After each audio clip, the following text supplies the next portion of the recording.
Ngira ngo mwumvishe ko habayeho impinduka mu burezi ubwo combination cyangwa section ikizwi nka subject combination bitazongera kuvugwa hano mu Rwanda. Ngira ngo mwumvishe yuko ngo PCB, MCB, HEG, LFK ndetse n'izindi combination cyangwa section zakuweho mu Rwanda, kandi ibyo ngibyo bikazatangirana n'ukwezi kwa 9 ejo bundi muri umwaka wa 2025.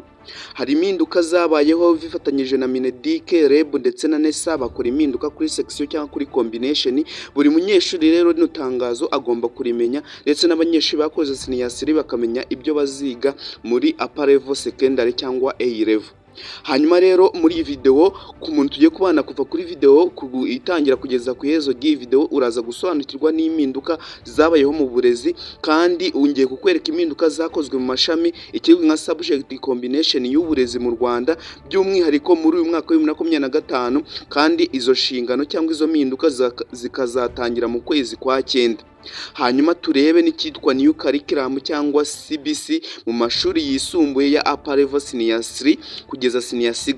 Hanyuma rero uri kwibaza ati ni iyihe mpamvu yatumye habaho impinduka mu burezi ndetse no muri combination bakabihindura. Hanyuma nibavuge ngo uyu munsi nguzatangira ngo kwiga ngo combination PCB, MCB, LFK, HEG ndetse n'izindi combination cyangwa section zigiye zitandukanye, hanyuma gahitamo guhira icyitwa learning pathway cyangwa career pathway. Kandi uraza gusobanukirwa na combination ishya urebe n'impinduka zakozwe mu burezi. Hanyuma muri video nanone uraza gusobanukirwa n'uburyo amashami agiye agabanyijwemo ibice byinshi bigiye bitandukanye, kandi turebe n'iby'ingenzi ugomba kwibuka ndetse no kuzirikana, kandi urebe no ku inama ku munyeshuri ndetse n'ababyeyi bafite abanyeshuri bagiye kwiga mu mwaka wa 4 w'amashuri yisumbuye. Hanyuma rero nge tugiye kubana ni Clarisse Mutabazi hano ku kizamini, ucyajya ukanda subscribe kugira ngo ujye ubona izindi updates zikugeraho ku gihe. Hanyuma rero reka tubyinjiremo, mbahaye ikaze.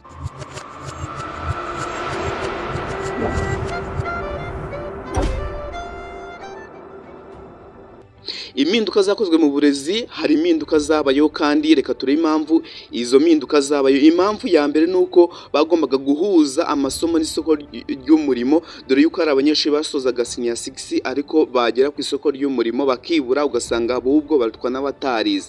Ikindi bashingiye mu gushyira imbere ubuhanga, ubumenyi, imyitwarire, icyitwa technology skills, attitude ndetse n'ibindi. Ikindi gutoza abanyeshuri ibijyanye n'ubushakashatsi, entrepreneurship cyangwa kwihangira imirimo ndetse n'ikoranabuhanga. Ikindi cyagendeyeho yindi mpamvu ni ugukemura ibibazo byinshi by'amasomo adahuye cyangwa adafite aho yerekeza. Ikindi no kugabanya section nyinshi ziboneka mu Rwanda zidafite agaciro cyangwa umumaro.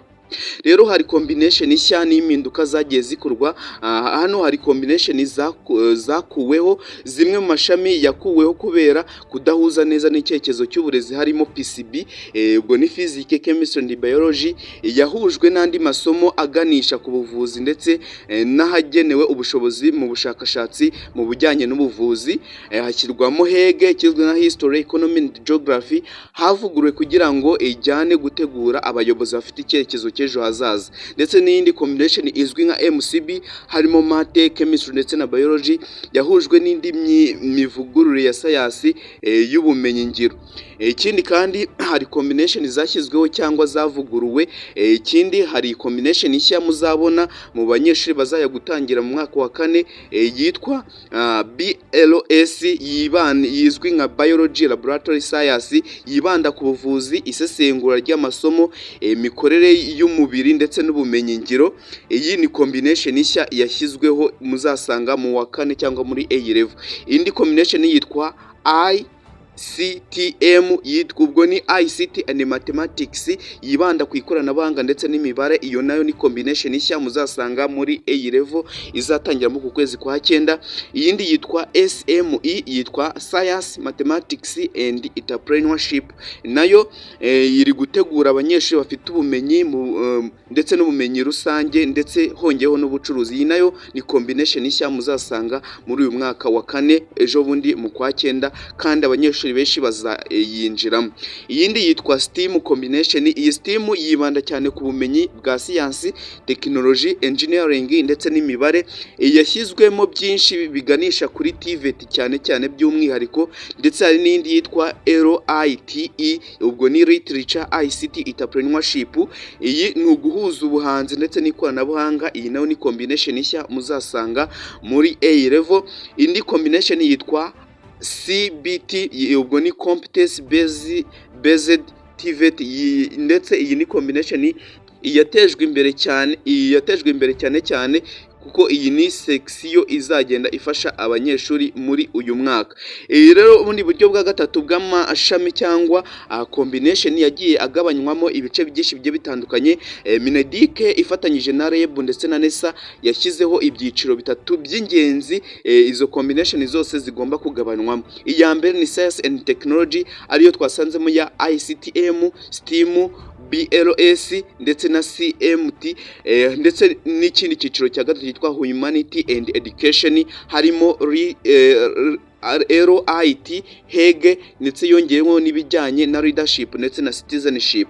Rero hari n'indi ya gatatu muri ibyo byiciro bitatu by'izo combination zose zigabanyijemo TVET cyangwa kizwe na Technical and Vocational Education and Training. Harimo Engineering, Hospitality, Agriculture, Media ndetse n'ibindi byinshi byo bitandukanye. Iby'ingenzi rero ugomba kwibuka ni ukumenya yuko aya masomo mashya aganisha ku bushobozi ngiro cyangwa ikizwi nka practical skills. Izi ni impinduka zabaye mu burezi kubera yuko babonaga yuko izi combination nyinshi nta mumaro zifite, dore yuko hari abanyeshuri barangizaga ugasanga ku isoko ry'umurimo bari kwibura, hanyuma bahitamo gushyiraho amasomo mashya aganisha ku bushobozi ngiro aricyo cyitwa technical skills. Ikindi kandi buri shami rishyirwamo entrepreneurship na ICT nk'iby'ibanze kugira ngo tubashe guhangana muri isi y'ikoranabuhanga ndetse no guhangana ku isoko ry'umurimo. Ikindi cyashyizwemo ugomba kwibuka ndetse no kwitaho hagamijwe mu gutegura abanyeshuri bajya ku isoko ry'umurimo cyangwa guhangana ku isoko ry'umurimo. Urugero na combination ikomeza itarimo ikoranabuhanga cyangwa ubumenyi bw'isi cyangwa ubumenyi bwa entrepreneurship. Inama ku munyeshuri rero, mubyeyi, menya yuko izi combination zirimo injyana yitwa career pathway kugira ngo umunyeshuri byibuze ushoje senior 6 abashe kuba yagira icyo akora, ndetse ubumenyi afite abashe kuba yajya muri societe akagira ikintu yabasha gukora, dore ko abanyeshuri banyizaga kaminuza ndetse na senior 6 ugasanga nta kintu barimo barahangana ku isoko ry'umurimo. Rero nge nitwa Kalisa Mutabazi, mwabanye hano ku kizamini. Izi ni combination n'impinduka zabayeho mu burezi kugira ngo ubimenye mbere yuko amashuri atangira ejo bundi mu kwezi kwa 9. Hanyuma rero ukigera kuri channel ujye ukanda subscribe kugira ngo ujye ubona amakuru akugeraho ku gihe kandi mu buryo kandi bwizewe. Reka tuze gura mu kanya tureba izindi combination cyangwa ibindi bintu byagiye bihinduka mu burezi. Hanyuma kana subscribe, urayiking video niba ubona ariyo video wari ukeneye, kandi uyisharing inshuti zawe kugira ngo nazo zibimeye zitazatungurwa n'impinduka zabayeho mu burezi. Ibi ngibi nakagaruka, reka tuze guhura mu kanya. Ndabashimiye cyane.